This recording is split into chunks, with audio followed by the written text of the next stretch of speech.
जो ये राशन की प्रणाली है जिसमें सस्ते दामों पर गरीब लोगों को अनाज दिया जाता है, दालें दी जाती है, चीनी दी जाती है, उस पूरी व्यवस्था को खत्म करने का प्लानिंग है। इस प्लानिंग के बाद में अगर ये व्यवस्था खत्म हो जाती है तो एक आम गरीब आदमी के लिए अपना पेट भरना भी बहुत मुश्किल हो जाएगा। साथियों, इसी कानून को विरोध में जो 3 कानून लाए गए हैं उसमें एक कानून में ये है कि पहले कानून ये था कि व्यापारी लोग एक लिमिटेड कुछ टन तक जो है अपने गोदामों में अनाज का भंडारण कर सकता था, उससे ज़्यादा वो भंडारण नहीं कर सकता था। इस कानून में ये व्यवस्था की गई है कि इन व्यापारियों को खुली छूट दे दी गई है कि जितना चाहे भंडारण कर लो। ये बात जो बड़े बड़े व्यापारी वर्ग है, जो बड़े बड़े व्यापारी घराने हैं, अडानी और अंबानी, इन्होंने पहले से ही बहुत बड़े बड़े गोदाम जो है तैयार कर लिए हैं। उन गोदामों में इन अनाजों को रखा जाएगा। जो किसान अनाज पैदा करेगा उनसे वो सीधे खरीद लेंगे, उनको गोदामों में रखेंगे और उसके बाद में वो अनाज को मार्केट में नहीं देंगे। जब मार्केट में अनाज की कमी आएगी तो अपने आप उसके दाम बढ़ेंगे। जो आज 25 रुपये किलो या 28 रुपये किलो गेहूँ मिल रहा है वो 50 रुपये, 80 रुपये, 100 रुपये किलो तक हो जाएगा।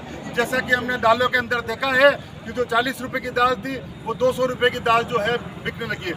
इसी तरह से ये अनाज भी अगर गोदामों में इस तरह से भंडारण किया गया तो ये आम आदमी के लिए भी जीना मुश्किल हो जाएगा। मार्केट में तो भाव बढ़ेंगे ही बढ़ेंगे। उसके अलावा क्योंकि राशन का सिस्टम व्यवस्था खत्म कर दी जाएगी तो राशन में भी गरीब आदमियों को अनाज नहीं मिलेगा। इन कानूनों के विरोध में जब किसान आंदोलन कर रहे हैं तो किसान आंदोलनकर्ता जो उनके नेता हैं राकेश टिकैत, इनके एजेंटों ने अंडानी और अंबानी और ये व्यापारी वर्ग है और ये सरकार है, इनके एजेंटों ने उनका हमला किया और जगह जगह इस तरह की कार्रवाई चल रही है कि इस आंदोलन को कमजोर किया। ये आंदोलन के किसान बिकने वाले किसान नहीं है, ये आंदोलनकर्ता बिकने वाले आंदोलनकर्ता नहीं है। जिस तरह से कि आपने देखा है कि एमएलए और एमपी बहुत जल्दी बिक जाते हैं, करोड़ों में बिक जाते हैं। आज इस पार्टी में है, कल दूसरी पार्टी में चले जाते हैं, सरकार बना लेते हैं, करोड़ों रुपया लेते हैं। लेकिन ये किसान बिकने वाले नहीं है। ये किसानों का आंदोलन जब तक चलता रहेगा जब तक ये काले कानून जो है वापस नहीं लिए जाएंगे। ये कानून अगर सही है तो जो अभी जो प्रचार कर रहे हैं बीजेपी वाले, जो आसाम में और बंगाल में और केरला में और जहाँ जहाँ चुनाव हो रहे हैं और तमिलनाडु प्रचार कर रहे हैं, उस प्रचार के अंदर इन कानूनों का कहीं जिक्र नहीं कर रहे हैं। अगर ये सही कानून है तो वह कानूनों का जिक्र करें, इस कानूनों के फायदे बताएं।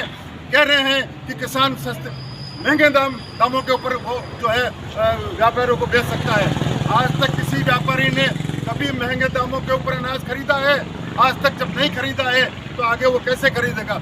मंडी व्यवस्था को पूरा खत्म करने की जो है इसमें साजिश है। इन सारे कानूनों के विरोध में पूरे हिंदुस्तान के अंदर आज ये एफसीआई गोदामों के ऊपर प्रदर्शन हो रहा है, क्योंकि एफसीआई गोदामों के ऊपर भी बंद की मार जो है सरकार की पड़ी हुई है और पूरी प्लानिंग है कि एफसीआई गोदामों को बंद करके इस गोदाम में जो जनता के लिए जो अनाज जो बचा के रखा हुआ होता है उन अनाज को सरकार नहीं रखे और वो प्राइवेट हाथों में पहुंचे। प्राइवेट लोग जो है, जो प्राइवेट व्यापारी हैं, निजी बड़ी बड़ी संस्थाएं हैं, बड़े बड़े व्यापारी घराने हैं, ये घराने अनाज को इकट्ठा करके और लाखों रुपयों का मुनाफा कमाए।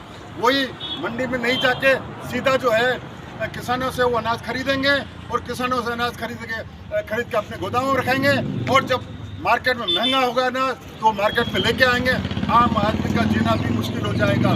ये जो सिस्टम जो चल रहा है, जो निजीकरण का सिस्टम जो चल रहा है, उस निजीकरण के सिस्टम से सरकारी हाथों से सारे आज पेट्रोल के दाम में क्या हो रहा है?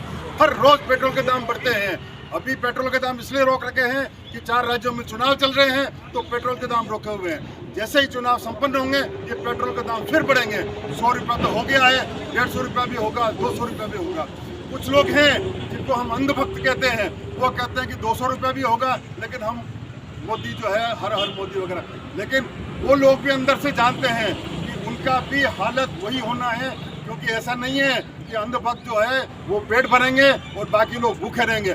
अगर बाकी लोग भूखे रहेंगे तो वो लोग भी भूखे रहेंगे। ये बात उन लोगों को सोचना चाहिए और इस आंदोलन में पूरा साथ देना चाहिए। हमारा समर्थन पूरा इस आंदोलन के साथ है और ये आंदोलन जब तक चलेगा जब तक कि ये चारों किसान कानून। इसके साथ ही मैं आपको एक और बात, इसी तरह से वो श्रम कानून भी लेके आए हैं। श्रम कानून के अंदर भी जो कर्मचारी हैं उन कर्मचारियों को इतना जो उन्होंने अधिकार प्राप्त किए हैं 12-12 घंटे ड्यूटी करने का उसमें प्रावधान दिया गया है। और उसके अलावा ओवर टाइम और ये जो पीएफ का बेनिफिट और ईएसआई का बेनिफिट सारा ये इन सारे लाभों को ख़त्म करने की पूरी साजिश चल रही है। गरीब मजदूर, गरीब किसान, इनको पूरी मारने की प्लानिंग है, इनको पूरा परेशान करने की प्लानिंग है, इनको ख़त्म करने की प्लानिंग है। तो साथियों, इन सब चीज़ों के विरोध में आज हम यहाँ इकट्ठा हुए हैं। आप सब लोग आए, आपका बहुत बहुत शुक्रिया। इनकलाब जिंदाबाद, जिंदाबाद जिंदाबाद। काले कृषि कानून वापस लो, वापस लो, वापस लो।